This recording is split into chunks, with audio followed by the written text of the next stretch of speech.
उद्धव ठाकरे यांच्या आज हिंगोलीमध्ये सभा होणार आहे। शिवसैनिकांकडून सभेची जोरदार तयारी करण्यात आली आहे। बंडखोर खासदार नागेश पाटील आष्टेकर यांच्या मतदारसंघात ठाकरेंची ही सभा होईल।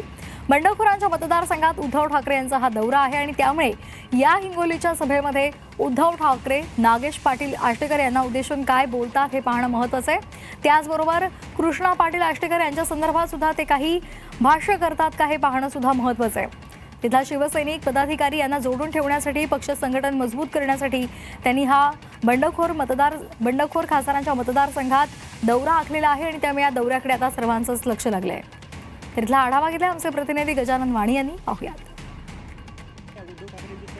हिंगोलीमध्ये पार पडणार बघताय की सभेची संपूर्ण जय्यत तयारी या ठिकाणी झालेली आहे। या ठिकाणून उद्धव ठाकरे जे आहेत त्या संबोधित करणार आहेत। हिंगोलीमध्ये बघताय की संपूर्ण या ठिकाणी अशा प्रकारे जय्यत तयारी करण्यात आलेली आहे। कालपासून या ठिकाणी संपूर्ण तयारी सुरू होती, कारण की ज्या खासदार जे त्यांनी पक्ष फोडून ते दुसऱ्या शिवसेनेमध्ये गेले त्याच मतदारसंघामध्ये आज उद्धव ठाकरेंचा दौरा असणार आहे। कारण की जे बघताय की 6 खासदारांनी बंडखोरी केलेली आहे आणि त्यानंतर आता उद्धव ठाकरेंचा आजचा दौरा हिंगोलीमध्ये असणार आहे। त्यापूर्वी बघताय की संपूर्ण ठाकरे शिवसैनिक या ठिकाणी सज्ज झालेले आहेत, कारण की सभेची जय्यत तयारी या ठिकाणी करण्यात आलेली। आपल्यासोबत जिल्हा प्रमुख आपण त्यांच्याकडून जाणून घ्यात। मला सांगा, संपूर्ण सभेची तयारी पूर्ण झालेली आहे, कसा दौरा असणार आहे साहेबांचा?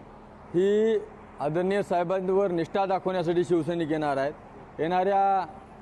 येत्या संध्याकाळी 4 वाजता आदरणीय उद्धव साहेबांचा या ठिकाणी जाहीर सभा होणार आहे आणि असंख्य हजारोच्या संख्येने शिवसैनिक या ठिकाणी येत आहेत। बंडखोर खासदार यांनी पक्ष फोडून आता शिवसेनेमध्ये प्रवेश केला, त्यानंतर आता उद्धव ठाकरेंचा आजचा दौरा महत्त्वाचा, कारण की उद्धव ठाकरे नेमकं काय बोलणार याकडे आता सर्वांचं लक्ष लागल्याचं पाहायला मिळतं आहे। कॅमेरामन राजेश सोबत गजानन वाणी, जी 24 तास हिंगोली।